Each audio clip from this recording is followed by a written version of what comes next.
بنیاد کا فیصلہ بھی حتمی ہے یا وہ ہو سکتے ہیں؟ کیونکہ طلبہ کی طرف سے بہت زیادہ سوالات آ رہے ہیں کہ کسی کے 9ویں جماعت میں نمبر اچھے نہیں ہیں، اسے فرسٹ ایئر میں اچھی کلاس میں ایڈمیشن چاہیے، اچھے اسکول میں ایڈمیشن چاہیے، اچھے کالج میں ایڈمیشن چاہیے معذرت کے ساتھ، تو وہ میٹرک میں محنت اگر اس نے کی ہے تو وہ کہہ رہا ہے میں اگر نمبرز اپنے امپروو کر لوں تو پھر کیا ہوگا؟ اگر کسی نے سیکنڈ ایئر میں نمبرز امپروو کر لیا، فرسٹ ایئر میں اچھے نہیں تھے، تو اس کا تو ایڈمیشن اگر فرسٹ ایئر کی بنیاد پر ہو گیا اور اسے ایڈمیشن نہیں ملا، بعد میں امپروو کر لیے تو پھر کیا ہوگا؟ اور جس کے کم ہو گئے اس کا کیا ہوگا؟ کیا اس کا ایڈمیشن واپس ہو جائے گا؟ یہ کس طریقے سے معاملات ہوں گے؟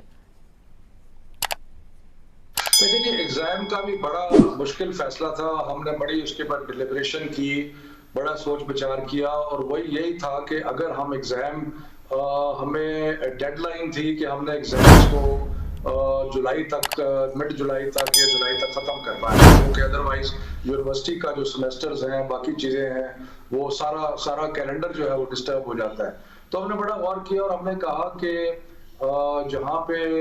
ہمیں کوشن کی ضرورت ہے، بہت سارے بچے ایک ہی کمرے میں آئے، ٹرانسپورٹ ہو کے آئے وغیرہ، تو اس کے لیے ہم نے سوچا کہ یہ مناسب نہیں ہے کہ ان کو ایکسپوز کیا جائے۔ پھر ایک فارمولا بنایا گیا، اور فارمولا یہی بنایا گیا کہ جو گزشتہ بورڈ کے امتحانات ہیں اس کی بنیاد پہ پروموٹ کر دیا جائے، اور اس کی بنیاد پہ 11ویں کے بنیاد پہ یونیورسٹی میں بھی ایڈمیشن ہو جائے۔ لیکن اس میں یقیناً ایک دو سوالات اٹھ رہے ہیں جس کا میں جواب دینا لازم سمجھوں گا۔ ایک تو کچھ لوگوں نے یہ کہا کہ جی جن لوگوں نے 9th کا امتحان نہیں دیا اور وہ 8ویں کے امتحان دے کے آئے ہیں تو ان کو کس بنیاد پہ پروموٹ کیا جائے گا؟ تو اس میں ایک سوچ یہ ہے، ابھی حتمی نہیں ہے، لیکن ایک سوچ یہ ہے کہ 9ویں اور 10ویں کا امتحان جو ہے وہ کمبائن کر کے اگلے سال ان سے لے لیا جائے۔ اسی طرح جو 11ویں اور 12ویں کا ہے وہ بھی کچھ لوگوں کا اگر کوئی پرابلم ہے تو وہ کمبائن بھی دے سکتے ہیں۔ اور پھر جو امپروو کرنے والوں کی بات ہے جو آپ نے کی، یہ ہم اس کو کنسیڈر کر رہے ہیں کہ کوئی فارمولا ایسا نکالا جائے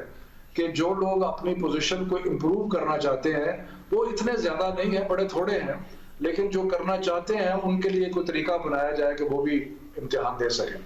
مگر امپروو تو وہ کرنا چاہتے ہیں جنہوں نے انٹر کر لیا، کم آئی تھی پرسنٹیج، کسی یونیورسٹی میں ایڈمیشن نہیں ہوا یا پسند کی یونیورسٹی میں نہیں ہوا تو پھر دوبارہ امتحان دے کے وہ کسی ایک سال کو امپروو کرنا چاہتے ہیں۔ میں ان کی بات کر رہا ہوں جنہوں نے دے دیا، 9ویں کا ایگزام دے دیا، 10ویں میں امپروو کرنا چاہتے ہیں، فرسٹ ایئر دے دیا،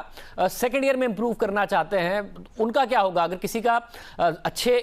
مارکس کی وجہ سے ایڈمیشن ہو گیا ہے 9ویں یا 11ویں کی جماعت کے مارکس کی وجہ سے، بعد میں اس کے کم آ گئے تو کیا اس کا ایڈمیشن ریورس ہو جائے گا؟ اگر اس نے یونیورسٹی کا ٹیسٹ کلیئر کر لیا تھا مگر ایگزامس کے جو نمبرز ہوتے ہیں ان کا بہت زیادہ عمل دخل ہوتا ہے، اور اگر کسی کے امپروو ہو گئے ہیں تو کیا اس کو پھر دوبارہ ایڈمیشن مل جائے گا؟ کیا ہوگا؟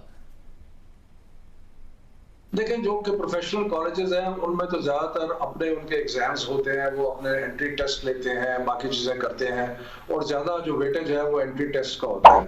باقی جہاں تک آرڈنری کالجز میں ایڈمیشن ہے باقی ہے، اس میں ایک آپ کو تسلسل نظر آئے گا، کیونکہ بورڈ کے امتحانات 9ویں کے بھی ہیں، 10ویں کے بھی ہیں، 11ویں کے بھی ہیں، 12ویں کے بھی ہیں، تو اگر ایک امتحان مس ہوتا ہے تو آپ کے پاس ایک ریکارڈ ہے پچھلے امتحان کا، اور اس کی بنیاد پہ ہو سکتا ہے۔ اگر کوئی سمجھتا ہے کہ اگر اس کا داخلہ ہو بھی گیا ہے اور وہ سمجھتا ہے کہ میں نے دوبارہ امتحان دینا ہے تو وہ تو صرف اپنی پوزیشن امپروو کرنے کے لیے ہے، لیکن میرا خیال ہے کہ مشکل حالات میں مجموعی لوگوں کے لیے